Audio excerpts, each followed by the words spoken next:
This video is sponsored by Squarespace. Oh God.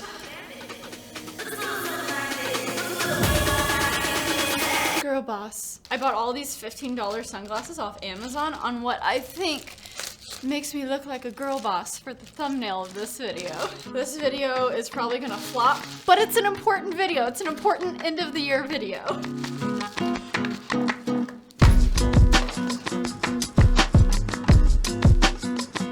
Oh, I found it.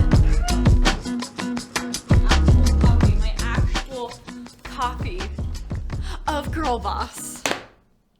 Wow. Oh yeah. I annotated this. There are like underline, circle, circle. My name is Sara Dietschy, it rhymes with peachy, and this is a story about a girl who loves to make videos. Loves to make videos about tech, just tell stories in general, but also has a lot of ideas in her heart. A story about accepting that this phase of my life is more about being an artist and telling those said stories, and less about being a hashtag entrepreneur girl boss. Don't ever grow up.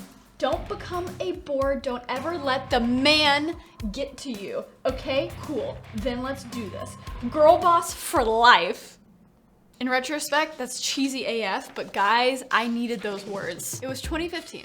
I was on the airplane to go to a creative conference, Adobe Max. I got the college student discount for $300, stayed at a friend's house in California, and I was on my way. I was so excited, and this book was in the airport, and I looked at it and I said, yeah, I want to be a girl boss. I hate college. I want to do my own thing.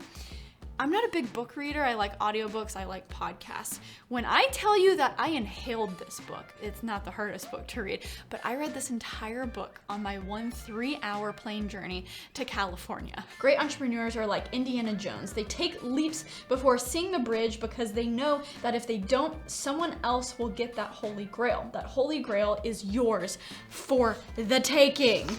I was eating this up. Okay, so I feel like that's good to prime you with the headspace that I was at in 2014, 2015, the era, just the beginning of the girl boss. I didn't know people who talked like this. Coming from Texas and traveling for the first time to these cities like LA and New York for the first time, I ate this stuff up, and it was the encouragement that I needed to pursue YouTube as a full-time job, but also to pursue this thing of building businesses and having projects outside of videos. So I've done this YouTube thing, I guess you would say successfully, for the past 6 years because, well, that's my wheelhouse. Again, I love video editing. I love video, just the everything about it, and I can take full ownership over it. But there was always that thing inside of me that's like, I want to build something bigger than myself. A lot of YouTubers say that, and I was guilty of that too. And I think that's a very admirable goal, but the kicker is YouTubing, making video, you're already doing 4 or 5 jobs as one job in itself.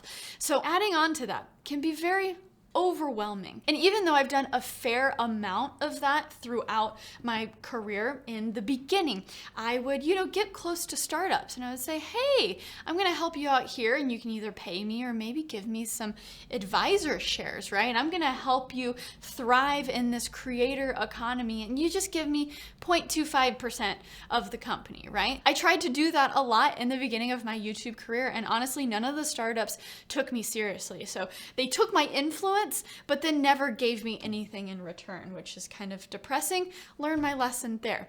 So then after that, I moved on. I was like, hey, well, I'm gonna create my own startup. A lot of the lessons I've learned is all of these things came from people coming to me. Instead of me pursuing my idea, the thing that I have max conviction in and that I know I can do, once I started getting influence on YouTube, I paid attention to everyone who kind of came out from the woodworks and was like, Sara, what about this and that? And so ideas that I was into, I was like, hey, yeah, I got excited about it. Let's do it. But it was other people's ideas. So going from, hey, maybe I can be like an advisor, to startups. I can be a girl boss via that. well, how about I create my own startup? And you know, I shared a little bit about the project Switchboard, 2018, 2019, my buddy who, you know, was creating this AI content creation software. And I was just like, oh my God, this is huge. This is so cool. And I attached myself to the project, but it wasn't my idea. I just thought it was a good idea and I could help him. The timing now would have been fantastic, but back in 2018, just the tech hadn't, you know, caught up. And because I couldn't code and I couldn't do a lot of the core of the product, I was just testing it and sharing it, getting the initial audience, and doing this all without, you know, a signature on the dotted line. So I didn't really feel bought in. So it was this weird back and forth and it just never worked out. I'm no longer associated with that project, but Adam is still at it on his own. And he's made a cool little project that actually I think makes money, and he's doing his own thing. And that's cool. When I realized that, hey, playing this middle ground of having the cake and eating it too, of, you know, being a full-time YouTuber and doing all these things, but also trying to be like a hashtag co-founder, CEO of a startup, it's like, it's not possible. Both things take so much energy and attention. So I was doing the normal YouTuber thing, but on the side, I was trying all these things, you know, they all failed. I'm no longer involved with them. They're in the past. And there was a time there in 2019 where I just accepted my fate as a YouTuber. I'm like, Sara, this is what you're good at. Embrace this. I was doing all of these conferences and I was doing really cool branded content that I was actually proud of. I was making good money. And for the first time in my life, I was like, yeah, hey, you don't need all of these other side projects to feel validated. You're okay, Sara. You're good. But then 2020 happened and my brain broke. Something in my brain like fractured and I no longer had a healthy relationship with YouTube. I think this was just like peak when people were stuck in their homes on computers and they just were commenting terrible things to everyone and anyone, and I was just burnt. I was like, let's burn it all down. This YouTube thing, I hate it. It's the worst. Screw all of you people. And all of those ideas came back in my head. All those business ideas. I'm like, wow, I started fantasizing. You know what? I'm gonna build a business that doesn't rely on my face. I started fantasizing that again. And you know what? There's a good quote from my guy, Drake. This is from his last song on his debut Take Care album, okay? I swear sports and music are so synonymous because we want to be them and they want to be us. Listen, I know it doesn't hit in the same way when a basic white girl like me is quoting rap lyrics, but wow, yes. In the same way that rappers want to be NBA all-stars and vice versa. Well, there's this weird parallel in my world where YouTubers want to be CEOs and CEOs want to be YouTubers. And so when 2020 hit and I felt so weird about YouTube and being creative, I was like, it is time to pursue this thing again of being a girl boss. I keep all my magazines. These are real magazines that I bought in airports on my way to jobs. Like, I felt it. I felt it in my soul. And, well, you know, some of these didn't age the best, like Away Travel, and, well, you know this one. I actually bought this in October of 2015 for $6.99. I was like, oh, the next Steve Jobs, who's this woman? There's a conclusion to all of this, I promise you. But hey, listen, are you a creator or a business owner who wants to take control of their own destiny? If you need a beautiful place to put your online portfolio or to sell digital or physical products, or hey, just make a simple, beautiful website for your restaurant or your side project or your main gig, Squarespace is the place for that. You guys know the drill. They have beautiful templates. They make it so easy for you to make your dream website and to get your idea or your business out there. But what you might not know is they just made a huge refresh of Squarespace in general. They introduced something called their Fluid Engine, where now when you have your blocks of information, whether it's a way to accept emails or schedule appointments, you can now take those elements and put them anywhere you want on your website. So yes, you can start with beautiful templates where it's super easy to just drag and and drop, input the information. But hey, if you have an idea on how to really take your website to the next level, there are now no more barriers. You can drag and drop things wherever you want. I've used Squarespace for my personal website, saradietschy.com, for so long now, for years and years. And I am so excited about this refresh and all of the amazing tools that they offer, because this is going to allow me to really take ownership over putting all the things I want to do under one umbrella. I can even sell merch straight from my Squarespace website, sell digital products, create a membership hub. You can do so many things. So if this gets you a little bit excited and you're like, I need to try this, you can go to squarespace.com for a free trial. And if you want to get started today, you can go to squarespace.com/saradietschy, that's me, for 10% off your first purchase of a domain or website. The most painful part of the video that we got to get into, just more failures. Oh, I got into so many things these past 2 years that I regret. Some of them, you guys have let me know when I describe a lot of these problems that I've had. Over the past few years, you have kind of like diagnosed me with having ADHD. Initially, I was kind of pissed off at you guys because I'm like, don't judge me, you don't know my life. But now I hear what you're saying, and I'm accepting that in a way and deconstructing it. This is a new journey that I'm on, where I'll follow like an ADHD person on Twitter, and I've never felt more heard in my life. And I'm like, oh yes, okay, maybe I actually do have a problem and I should address that. That's for another video, okay? So let's get into some of these fun things I got into the past 2 years, because now they've officially kind of wrapped up in ways that I can talk about them. So real estate. I got into all of those YouTubers, the same people you guys watched, and real estate.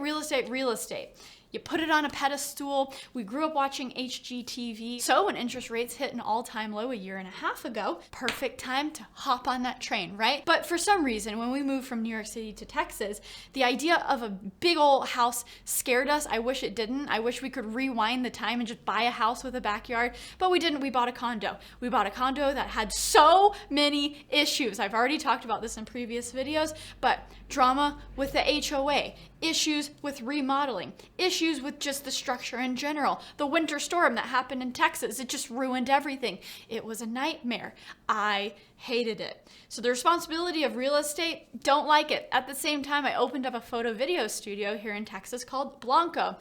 That was fun. That was cool. I did it with my buddy, my friend. I learned very quickly that the amount of work that you have to put into something like this and the amount of return that you get, those do not equal. I hate dealing with things in the physical world. And dealing with multiple clients every day, it's just a mess. No one reads manuals that you make, and everyone, without fail, will break your things. They do not treat your things as if they are their things, and they break everything. I outfitted Blanco with all these fancy aperture lights in just a little over a year. All of them are broken in some way. So when I realized this about a year into it, I was like, hey, my guy, Michael, who I did this with, and he's like perfect for this type of thing. He's built with this. I was just like, hey, I'm gonna take the L on the money that I put into this. I don't need to take any cash out of this project. Will you just take this over? I don't want to be involved with this. Will you take over the logistics and handling with customers and things? And he was like, yeah, and he was stoked to do it. And honestly, the profit margins make more sense with just like one person handling it. And he also lives closer, so I don't have to drive 30 minutes away whenever there's a big problem. All of that to say that the real estate chunk, I'm grateful for pursuing it in the way I did, and that I didn't go just like full on crazy from the get, but those just 2 projects alone, you know, the condo, I was like, oh, even if we don't want to live in this forever, I'll rent it out. I'll have tenants, you know?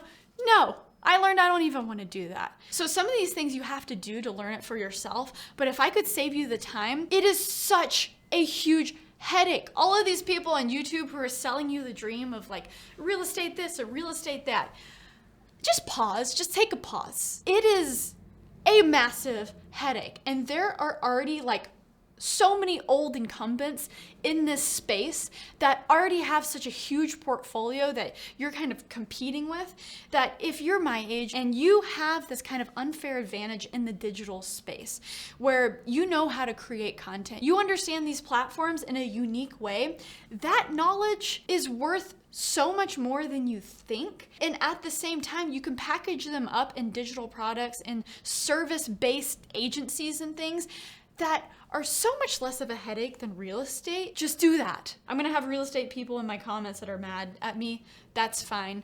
But I think we have just overdosed on this like real estate hype. The only real estate I will ever own will be my primary residence, and that's it. That's it. Real estate. Okay, check, we've done that. Another project that didn't work out, in a recent video, I wanted to talk about the no-code movement. So I created this marketplace called Creative Tutor where you can book expert tutors, right? And I learned a lot, and it didn't work out. I already took the marketplace down, but honestly, it was the first project that I did that I actually liked the way I did it because I just made it quick, I launched it quick, and I made a decision quick. I learned that paying a high fee for an expert tutor is actually very niche and something that I like to do, but the masses do not. They rather buy a course and learn on their own time from those experts, and then maybe when it comes to tutoring, pay a lower amount, like $20 to $50 an hour, for someone who not necessarily is an expert, but just knows what they're talking about. I learned that. Cool. And I actually had a lot of great tutoring sessions with you guys where you didn't really care about the details of video editing. I kind of wish you did because I feel like I have a lot of wisdom to offer in that department, but you just wanted to know about YouTube and the ins and outs and that, and you wanted to know my opinion on the creator economy and if what they're building for, you know, their startup would be useful to me.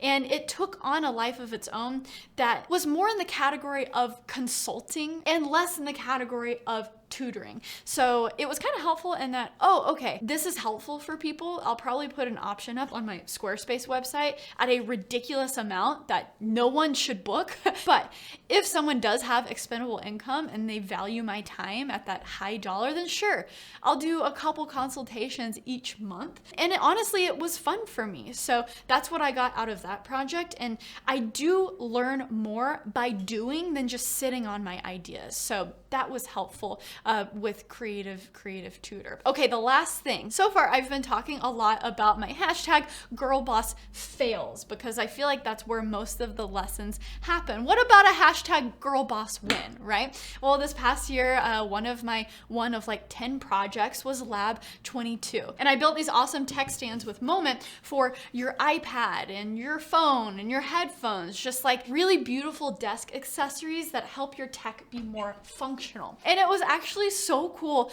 to put 2 years of work into something, launch it, and see it resonate with people. You know, getting emails, oh my gosh, this is exactly what I've been looking for an iPad stand. You know, I'm an artist, I'm an illustrator, or I like to note take. So something that is super flexible, like your stand, I love it. We raised over $400,000 on Kickstarter, and seeing that feedback was so cool. It was so epic. But even launching something that was super successful at the same time brought me back to these questions of like, Sara, at the core, who are you? What are you best at? Are you more of the artist type, or are you more of this like hashtag girl boss entrepreneur? Because doing these things, building companies, building products, especially in the physical world, are extremely challenging. And for the first time ever, I think what I've noticed in hindsight with all these projects, I've never experienced imposter syndrome with creative work because I'm really confident in my skills in that category.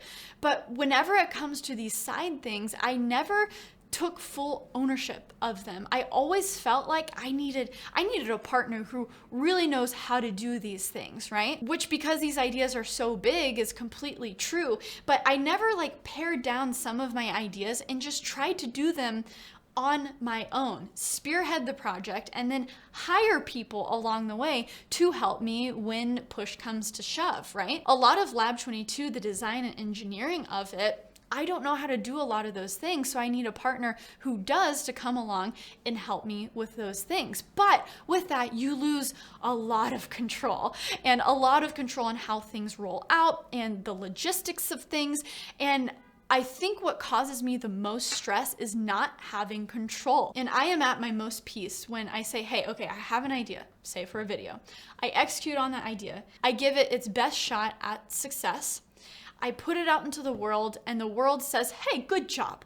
Whether it's comments, whether it's views, each video has a different metric for success. The last video I put out about Resolve and the iPad, I felt really good about that video. I thought it was fun. I spent days actually on the thumbnail and title, and it worked. It got a lot of views and people really dug it. And it really kind of gave me the answer to all of this chaos in my brain the past couple years, where I was just like, Sarah, what do you actually need in this life? This feeling that you have when you make something, you put it out, you have ownership over it, and it succeeds in its own way. I didn't post a video for 2 weeks because I was just reveling in that last video. I felt so good. And I know the moment I post this video and it doesn't do as well, and I know it won't do as well because this is more of a niche topic, I'm scared of losing that good feeling. But it's so much more easier and enjoyable to navigate the creative world because all of my focus is in it. This world, trying to pursue this world is torture. It's the worst when you do it in a half-ass way. And that might seem obvious to people, but it was not obvious to me. I've spent a lot of my life equating hard with good. If I am like up till 2 a.m. every night, if I am doing everything and more, that is good. I can't just do the bare minimum of making videos. I gotta do this, that, and that. I gotta have like 10 different streams of income, what all the gurus tell me. I can't just be an artist. I can't just tell stories. That's not enough. And so going into this new year, my New Year's resolution is to literally not launch any new projects. You know, a lot of people always go into the new year of like, oh, I'm gonna do this, I'm gonna do that. My New Year's resolution is to stop, is to find peace once in your life with being a freaking artist. I like making videos. I think I am good at telling stories. And yeah, after doing this for a decade, I'm a little tired. And you know the saying, like, those who don't do teach? For my entire career, I've resisted teaching because I've associated it with like scammers and spammers, when really it's like, well, the traditional education has screwed us in so many ways. And also for $40,000 a year, this is actually a viable route for a lot of people who want to learn creative skills in a short amount of time, right? And I grew up teaching guitar. I gave guitar lessons. I tutored kids, the kids that I babysat with math and science. And so a lot of my early YouTube channel was teaching in Premiere and showing people how I do what I do. And I don't do that on my YouTube channel anymore because YouTube has evolved. If you want views, that's not really how you get them anymore. And so I just haven't taught in a while. And I actually enjoy teaching. And so this year, instead of trying to subsidize all of the branded content I do on my YouTube channel with, oh, this crazy startup idea, this is going to be my real job because I'm tired of taking on client work. Yeah, this $100 million idea, I'm going to chill, I'm going to take all of that energy and maybe try teaching. It won't be for everyone, and that's okay. But I think I can find a lot of joy out of that. And I actually think I can help a lot of people with that. The main problem I have every day with running a creative business is honestly hiring freelance or full-time, just people who edit, who film, who do all of the things that are required to make YouTube videos. And so there is a lack of skill out there, and like, hey, if I can help with that, that sounds fun for me. I hope you took something from this video, and if you haven't yet, if I can be overly just literal, I would say pick one. Do you want to build a business or do you want to be a creator? There's overlap for sure in both of those things, but you are going to go mad if you do both. I'm a good example, especially these past 2 years. I'm telling you, COVID just broke my brain, and the moving and the gobbling up all this hashtag girlboss content. This was like the beginning of my journey, and the version 2 was 2020, real estate, passive income, 10 streams of income. Stop. I just want to make stuff. So that would be my feedback. It's okay to just be an artist, because it's not just being an artist, just a creator. You have to have so many skills, and it takes so much mental capacity to create things on a regular schedule. That alone is admirable, and that alone is good enough. So if you need my permission, if you need someone like me to say that to you, I'm giving you permission to just create. And I'm also giving you permission, you guys over here, to just be a CEO. You don't have to have a YouTube channel. All those venture capitalists that are stressed out because Gary Tan is killing it on his YouTube channel. Gary's a legend, I've interviewed him. You don't have to do both those things. You don't have to. Check out my Squarespace link if you want to start that beautiful online portfolio, put your best foot forward on the internet, do it with the Squarespace website. And wow, I am so sorry this video was so long. It was kind of my spin on wrapping up the new year, kind of spring cleaning in my brain, and hopefully helping you guys along the way. So let me know if you like this video. Hit that subscribe button down below for new videos every single week. And until next time, well, stay peachy. Okay, bye.